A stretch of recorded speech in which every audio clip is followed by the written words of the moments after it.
कोई दूसरा कब्जा कर लेगा कि नहीं कर लेगा?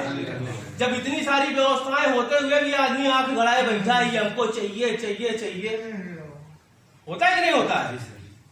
पहले राजा महाराजा होते थे, मंत्री संतरी सेना नायक सब कुछ होता था कि नहीं होता था?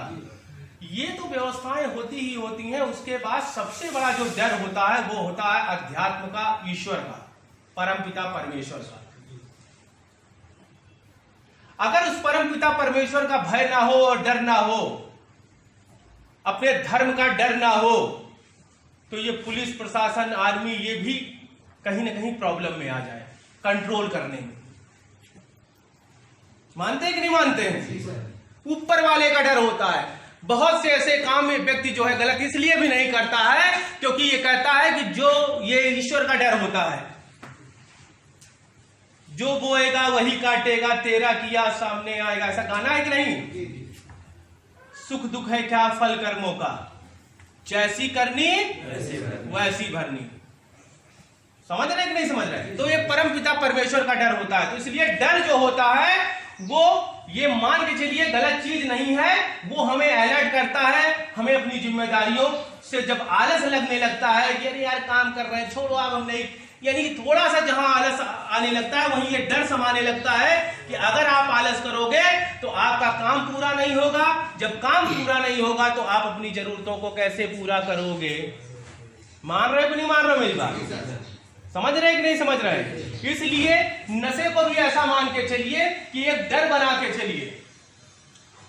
जो नशा है इसको, इससे डरिए। वो इसलिए डरिए कि इसी नशे के कारण आप सेंटर में हैं, इसी नशे के कारण अपनी पत्नी, परिवार, जिम्मेदारी और अपने वजूद से जो है दूर गए हुए हैं, अपना सेल्फ रिस्पेक्ट खो के बैठे हुए हैं।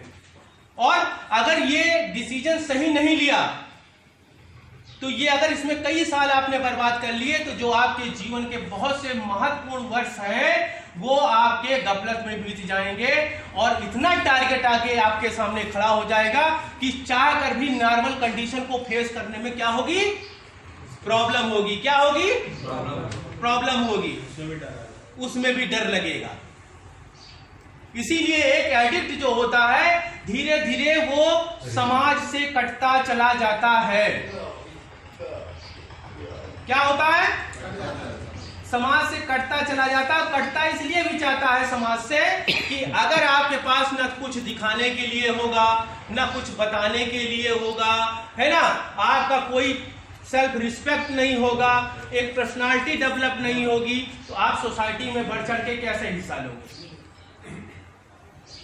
हम कह रहे हैं आपके पास कुछ दिखाने और कुछ बताने का हो जाएगा ना जिस दिन, आपकी तो बात छोड़ो यार, आपके साथ जो जुड़े हुए हैं, जो भी वेल विशर है, माँ बाप, परिवार के सदस्य, वो खुद आगे अपना आपका इंट्रोडक्शन करेंगे, ये मेरा बेटा आज ये हो गया है। आप उनके लिए करते हो तो अच्छी बात है, करो या ना करो कोई अपेक्षा नहीं, लेकिन उनको इस बात की खुशी होगी कि मेरा बेटा आज ये कर रहा है। जिस तरह भारत देश में क्या हुआ, जब वर्ल्ड कप में 2 बार वर्ल्ड कप जीते हुए, कपिल जी के पीरियड में, धोनी जी के पीरियड में, है ना, तो जब वर्ल्ड कप ये टीम इंडिया ने जीता तो आपने देखा होगा सारे प्लेयर खुशी के आंसू मारे रोने लगे। ऐसे ऐसे लोगों को आपने आंसू में देखा होगा जिसकी आपने कल्पना भी नहीं करी होगी। देखा कि नहीं देखा? और उधर हमारे देश के खिलाड़ी रो रहे हैं खुशी के कारण, और इधर यहां पर जो उस चीज को देख रहा है वो इमोशंस पे कंट्रोल किसी ने नहीं रख पाया। क्यों? कहीं ना कहीं एक इमोशनली अटैचमेंट जो है अपने देश से होता है कि नहीं होता है? मादरे वतन से होता है कि नहीं होता है? तो वही इमोशंस क्या करता है, कहीं ना कहीं उस चीज के प्रति जो है नहीं समझ रहा है। इसीलिए डरना भी जरूरी है, और डरने के साथ साथ डिप्रेशन में जाना जरूरी नहीं है। डरने के साथ साथ अपना जो डर है उसके प्रति तैयारी करना भी बहुत जरूरी है। और तैयारी करने के साथ में आप उन चीजों से डरिए। आप किससे डरिए? आपका अगर कहीं भी सेल्फ रिस्पेक्ट होने का अगर कहीं भी भूमिका बन रही है, सिचुएशन आ रही है, तो डरिए, उस माहौल को खत्म करिए। ठीक है? कि जिसमें ऐसी नौबत आ जाए कि मेरा सेल्फ रिस्पेक्ट डाउन होने वाला है। इस बात पे डरिए कि अगर मेरा बच्चे को एक अच्छा भविष्य देना है और अगर मेरे कारण उसको अच्छा भविष्य नहीं मिल पा रहा है, कल कल को इतिहास हमारे परिवार का लिखा जाएगा तो हम वहां पर स्वर्ण अक्षरों में से नहीं एक काली के इसकी वो वाली बात नहीं होती कि हम एक तरीके से हमारा मान के चलो हम कमजोर हैं या हम वो हो गए, ऐसा कुछ नहीं है यार। शेर को भी जब दहाड़ मारनी होती है टारगेट के पीछे तो 2 कदम पीछे जाता है। 2 कदम पीछे जाने का मतलब होता है सोचिए समझिए और एक सही डिसीजन लीजिए, और जब सही डिसीजन सोच समझ हो जाए तो दहाड़ के आगे जाइए, यानी कि अपनी लायबिलिटीज को फेस करिए और उसको उस तरीके से डील करिए जैसे एक खिलाड़ी क्रिकेट का होता है, एक लंबा सा स्कोर होता है 200 300 400 500 का आंकड़ा होता है, लेकिन एक धीरे धीरे बैटिंग कर करके अपनी पारी को संवारता है कि नहीं संवारता है। उसी तरीके से आप अपने जीवन को संवारिए, और जो एक पल में लग रहा है कि नहीं हो पाएगा, ये बहुत बड़ा टारगेट है, वो आपको पता ही नहीं चलेगा जब धीरे धीरे रोटेट करते करते कि कब हम उस टारगेट के नजदीक आ गए। अब तो बात इस बात की है कि 5 गेंदें और 4 रन बनाने हैं,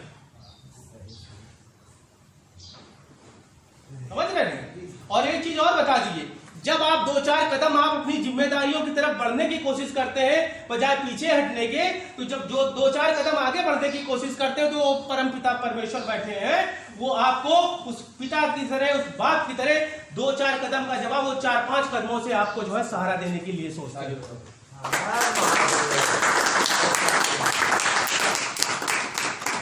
और वो भाव उनके अंदर भी तभी उत्पन्न होगा, जैसे बाप के अंदर भाव तभी उत्पन्न होता है जब छोटा बच्चा जब चलने का प्रयास करता है। 2 ही कदम, जब आपके बच्चे जब पहली बार चलना स्टार्ट किए होंगे तो 2 ही कदम चले नहीं होंगे, आपने धैर्य खो दिया, 2-4 कदम लेके चलो आज के लिए बस इतना, गिर ना जाए। तो यार वो संभालेगा यार, लेकिन कदम तो हमें बढ़ाना पड़ेगा, शुरुआत तो हमें बतानी पड़ेगी। जिस तरह मिश्रा जी ने एक कहानी बताई थी कि चिराग मेरे पास है, पूरा अंधेरा फैला हुआ है चारों तरफ, इस चिराग से मैं जो है 2 कदम की दूरी देख पा रहा हूं, तो यार जब 2 कदम चलेंगे तो 2 कदम हमको और मिल जाएगा। लेकिन हम डर के बैठे रहेंगे यार, चारों तरफ तो अंधेरा है, ये 2 कदम में कौन सा क्या हो जाएगा। तो एक दूसरा व्यक्ति गुजरा, वो चला जा रहा है 3-4 कदम, बड़ा सा मसाल लेके जा रहा है, तो उसको थोड़ा सा ज्यादा दूरी दिखाई दे रही है, तो चलता चला जा रहा है। तो कुल मिला के चलना तो शुरू करो, 2 कदम बढ़ेंगे, जिससे कोहरा होता है कि नहीं होता है। तो कोहरे में क्या करते हो, आप गाड़ी ड्राइव करते हो तो क्या करते हो, जितना दिख रहा है उतना दिखता है, उसके बाद आगे का दिखने लगता है, नहीं दिखता है। तो चलना है, चल पड़ो, निकल आएंगे रास्ते आंधी, कभी किसी के नक्शे पार ढूंढती नहीं। ठीक है, आज के लिए इतना ही,